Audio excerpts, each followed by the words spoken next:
वहीं इंदौर के भीषण अग्निकांड के बाद भी प्रशासन की नींद नहीं खुली है। ऐसा हम इसलिए कह रहे हैं क्योंकि राजधानी के पुराने शहर के व्यस्त बाजारों में नियमों की खुलेआम धज्जियां उड़ाई जा रही है। संकरी गलियां, बेसमेंट में अवैध दुकानें और कबाड़ की दुकानें जो हैं वो फायर सिस्टम यहाँ पर बिगड़ता हुआ दिखाई दे रहा है। कई सवाल बड़े खड़ते हुए, इसी पर देखिए हमारी खास रिपोर्ट।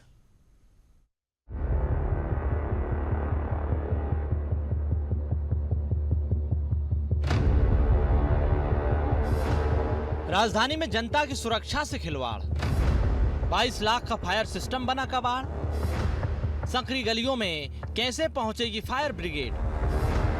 मंगलवारा, इब्राहिमपुरा, चांदबड़ जैसे कई इलाकों में संकरी गलियां। शहरों के बीचों बीच संचालित हो रही है टिम्बर मार्केट। हर साल आगजनी के बाद भी नहीं जाग रहा प्रशासन। पुराने शहर के व्यस्त बाजारों में पैर रखने तक की जगह नहीं है। इसके बावजूद यहाँ पर सुरक्षा के पुख्ता इंतजाम नहीं है। नियमों की खुलेआम अनदेखी हो रही है। नियम कहते हैं कि बेसमेंट का इस्तेमाल केवल पार्किंग के लिए होना चाहिए, लेकिन हकीकत में यहाँ पर धड़ल्ले से व्यावसायिक गतिविधियां चल रही है। संकरी गलियां इतनी तंग है कि अगर खुदा न खास्ता आग लग जाए तो दमकल की गाड़ियां अंदर पहुंच नहीं पाती हैं। प्रशासन की लापरवाही का सबसे बड़ा सबूत है 22 लाख रुपए की लागत से लगा ये फायर हाइड्रेंट सिस्टम। करीब 10 साल पहले इसे सुरक्षा के लिए लगाया गया था, लेकिन आज ये खुद कबाड़ बन चुका है। हैरानी की बात यह भी कि एक बार भी इसकी टेस्टिंग नहीं हो पाई है। आज इस सिस्टम के पाइपों में पानी की जगह पर धूल मिट्टी जमी हुई है। राजधानी भोपाल के जामा मस्जिद के पास इस वक्त हम मौजूद हैं और ये देखिए, ये फायर सिस्टम जो कि लगाया गया है, लेकिन ये वर्किंग नहीं है। यानी सीधे तौर पर कह सकते हैं लाखों रुपए इस पर खर्च किए गए ताकि ये जो संकरी गलियां आप देख रहे हैं, जहां पर बाइक भी जो है वो दिन के समय जाना वो मुश्किल हो जाता है, लेकिन सीधे तौर पर यहाँ पर जो लोग हैं वो काफ़ी भीड़ रहती है, काफ़ी व्यस्ततम ये पूरा इलाका है। और फायर सेफ्टी को लेकर के बात करें, यहाँ पर जो सिस्टम लगाए गए हैं वो फिलहाल वर्किंग नहीं है।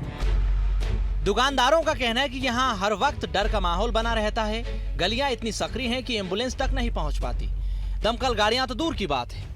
फायर ब्रिगेड टीम वैसे तो पहुँच नहीं पाती, लेकिन जो फायर ब्रिगेड के जो छोटी गाड़ियाँ होती हैं वो ही जा पाती हैं, बड़ी नहीं जा पाती। गवर्नमेंट को यहाँ पर इस किस्म के वो बनाना चाहिए कि अगर कभी ऐसा कोई हादसा या कोई बात होती है तो उसके लिए कोई सुविधा निकाली जाए गवर्नमेंट की तरफ से कि भाई यहाँ पर कोई ऐसे हादसा नहीं हो, ऐसा कोई वो नहीं हो। उसके लिए जो भी सुविधा गवर्नमेंट की तरफ से हो वो करना चाहिए गवर्नमेंट को। जब पुराने शहर की बात होती है तो टिम्बर मार्केट का जिक्र बेहद जरूरी हो जाता है, क्योंकि यहाँ हर साल आगजनी की घटनाएं सामने आती हैं। इसके बावजूद पिछले कई वर्षों से इस मार्केट को शिफ्ट नहीं किया जा सका है। जगह चल रही है, यहाँ से अभी मेट्रो निकलेगी ना तो उसके लिए इन लोगों को जगह है। अब ये सारी आरा मशीनें वहाँ पर जाएंगी, इनको जगह वगैरह भी दे दी है।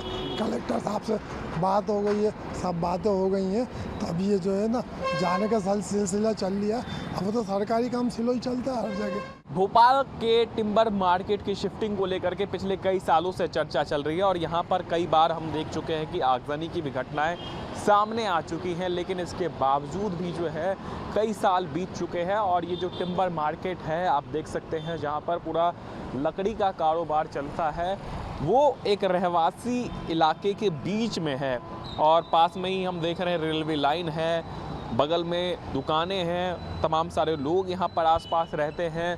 कई बार जो है इसको शिफ्टिंग को लेकर के बात हुई है, लेकिन आप देख सकते हैं ये पूरा का जो पूरा एरिया है वो कहीं ना कहीं लगातार यहाँ पर गर्मी के समय खतरा बना रहता है। राजधानी में फायर सेफ्टी को लेकर पर्याप्त इंतजाम नहीं है। सालों पुरानी दमकल गाड़ियों के भरोसे काम चल रहा है। हालात ये है कि शहर में लगाए गए फायर सिस्टम भी अब बंद पड़े हैं, लेकिन इन कबाड़ हो चुके सिस्टम की सुध लेने वाला कोई नहीं है। अगर वक्त रहते प्रशासन नहीं जागा तो इन संकरी गलियों में लगी एक छोटी सी भी चिंगारी बड़ा नुकसान कर सकती है। भोपाल से रंजन भगत की रिपोर्ट।